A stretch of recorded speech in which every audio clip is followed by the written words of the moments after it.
Hey, what's going on everybody? Welcome back to the video, and I hope you are ready to get a little green today, because we're going to be talking about all of our favorite nature boys and our favorite nature subclasses with both Hunter and Druid. So starting off hot with everybody's favorite shapeshifter, we have Druid, and this is going to be the Phoenix subclass, and this gives you your Flames of Rebirth class feature, and with this subclass feature, it's going to give you Fiery Form as the first kind of sub feature.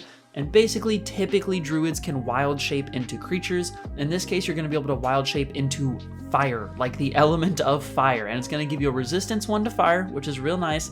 And then your weapon damage when you're in wild shape or your wild form is also going to be fire. Up next is gonna be the Cleansing Flames feature. And this is just gonna be whenever someone is in your druid domain and you heal them, you also have the opportunity to remove impaired, dazed, burning, or poisoned, which is really nice. You know, it's kind of like using heat to kill the germs is the way I look at it. So you're killing these ailments that are on your party members while also healing them at the same time. And then for what is probably my favorite one is going to be Rolling Wildfire. And this is going to mean that whenever you make your druid domain, which if you don't know is just like an 8-space area, whenever you make this, when a creature either walks through every single space they take, or just when they start their turn, they're going to take 1 fire damage inside of it. So super strong, super effective, and gives you some like serious control of the battlefield to block off an 8-space chunk unless they want to sit there and take fire damage. And then finally, everybody's favorite part, Fire Within, the flavor feature of the subclass. And this is going to do 2 things. 1, cold weather doesn't affect you, which, hey, if you're partially made of fire, I'd say that makes sense. And then also you can touch up to a gallon of water, and after a minute you can bring it to a boil. So kind of a cute, unique way to allow you to use the heat that you produce within you. And then for the second option, if maybe the Phoenix ain't your style, we do have Rampant Growth with the Overgrowth subclass feature, and this one's going to basically allow your character to be a plant. With the plant form first feature of it, you can choose to be a plant form rather than a normal animal, which comes with a few benefits. 1, you cannot bleed, and 2, you can turn your weapon damage into poison rather than it being the usual.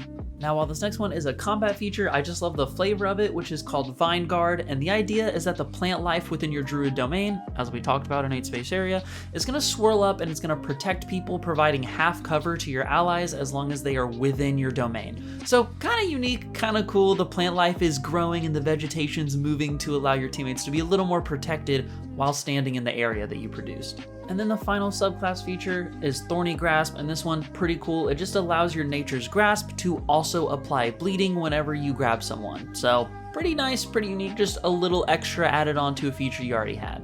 And then lastly, for an amazing flavor feature that is great for any sunflower seed lover, is the Seed Vault, in which you can magically produce the seeds of any mundane plant that you have touched. So kind of cool, kind of cute. It can maybe provide your team some food, not super sustainable, but a little bit, and hey, it's great for gardening. And then finally, the last part of Druid is going to be the Paragon Druid, in which first we have the Wild Form expansion, which is just going to make your Wild Form stronger. First off, whenever you go into it, you're going to have access to swap freely on the beginning of your turn without spending AP. So if you're Wild Form, you can go to your True Form. If you're True Form, you can go to your Wild Form. Really nice, lets you save some AP to use on your turn. And the other addition is that you get 2 additional trait points, because if you aren't aware, as a druid, whenever you go into your wild form, you spend trait points to kind of like give yourself different effects while inside of your wild form, so your wild form just gets stronger. And the final druid subclass Paragon feature is going to be Nature's Vortex, and this one's pretty unique. It basically takes what is typically an offensive ability and makes it defensive. So Nature's Vortex, just to clarify this, is typically a reaction that whenever a creature within 10 spaces takes elemental damage, you can then put some additional negative effects on them, okay? That's the short of it. This, however, allows you 1, creatures of your choice are immune to it, so kind of cool, you can leave this effect up and not have to worry about your teammates or your friends walking through it. Also, whenever you use it, you can choose to increase its radius by 1 and impose disadvantage on range attacks, so again, turning it into more of a shield. This would still not be great, however, if it weren't for the last part, which is you can spend 2 AP on your turn without requiring that reaction, and you can just have it affect around you. So it can provide you a shield and then teammates near you. So pretty cool, pretty unique. I like the idea of having a talent or a Paragon feature that basically lets you turn what is an offensive ability into a also defensive ability. Just a unique little swap up there. Now going straight into the first subclass of Hunter is going to be the Monster Slayer. Now this one's a little weird, so you're gonna have to stick with me for a second, all right? You have the Monstrous Concoctions subclass feature. Now the subclass feature, you get to learn 3 concoction recipes. We're gonna go over those in a second.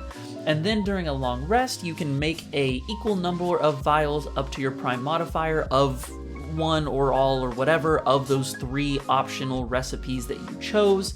And then with these concoctions, it takes 1 action point and either you can drink it or give it to someone that is within a space of you, and they're gonna gain the bonuses of this thing for 10 minutes. So it's nice they last a long time, really, really cool. However, I know what we're all thinking, what are these concoctions and what do they do? Okay, now for these concoctions, there is a lot of them, so I'm not gonna go over all of them. I'm just gonna go throw one up right here so you can kind of get an idea. And the long story short is all of these concoctions will A, have the effect of doing something to your hunter's mark, where they're gonna add an additional benefit, whether that's more damage or a damage type, or it's gonna lock them down or something like that. So your hunter's mark is just gonna be better. And then also it's gonna give you yourself a bonus, whether that's like a resistance to a damage, or in some case you even emit light. There's some pretty funky ones in there. Again, this is just an example one, but there are plenty of concoctions. If this sounds interesting to you, I highly suggest going to read them because a lot of them are super fun. The flavor feature on top of all these though is very, very appropriate for a monster slayer. And this is gonna be that whenever you're putting entries into your hunter's bestiary, which is kind of like a little journal you keep with you, once you get 3 of a type, so the example it gives is, let's say you fought and killed a zombie, fought and killed a vampire, and fought and killed a lich, and you took notes in your bestiary of all of them, you can then just mark undead as something you have written down in your bestiary. And this just gives you little info, little help. It allows you to track things easier and stuff like that. So just a cute little flavor feature.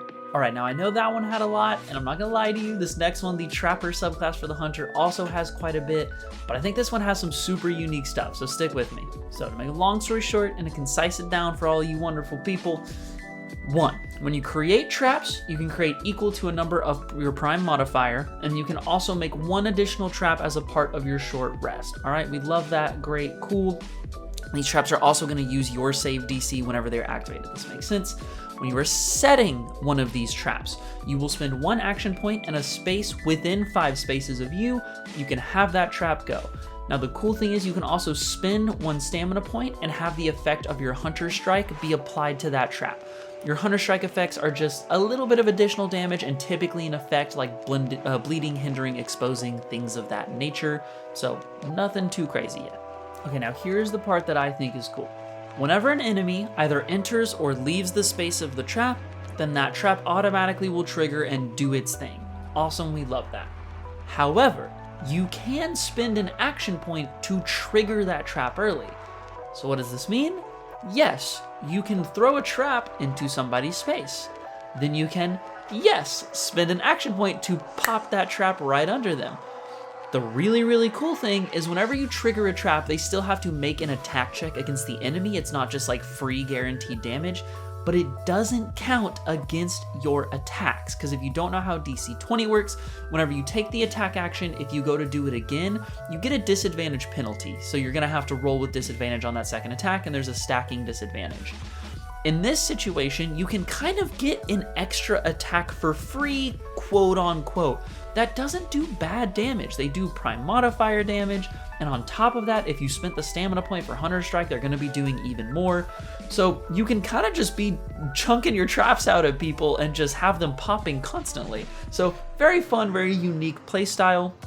It's also important to note that you can recover these traps because after an hour, they will just kind of dismantle themselves and stop working, but you can spend an action point if you are within 1 space to pick it back up. So once you set it, it's not like it's lost forever. You can go grab it again to have it for the next fight or whatever have you.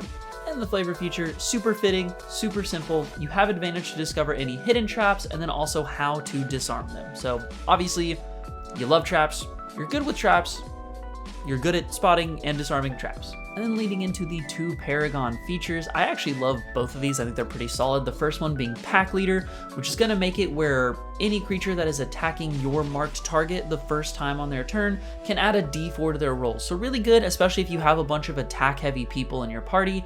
An extra D4 to every single attack, or at least every first attack on everyone's turn, pretty solid. And then the second option you're going to have is the Big Game Hunter feature, in which your martial attacks will have +1 damage against your marked targets. You got advantage on saves they make you make, and you have advantage on checks as a part of your analyze creature action, which just gives you some information. But really solid. I think it's actually insane that that feature gives you advantage on saves that they force you to make, because against things like solo bosses and stuff, that's going to be an extremely powerful effect to have on your Hunter. So hopefully you enjoyed that breakdown of those two subclasses, or at least those two classes, two subclasses, so 4 total. But if you like what you see and you want to get the DC20 PDFs, there's a link in the description where you can hop in there and get it. It also helps support me as a creator, which is great. And hey, I hope y'all enjoyed, and I'll see y'all in the next one. Peace out.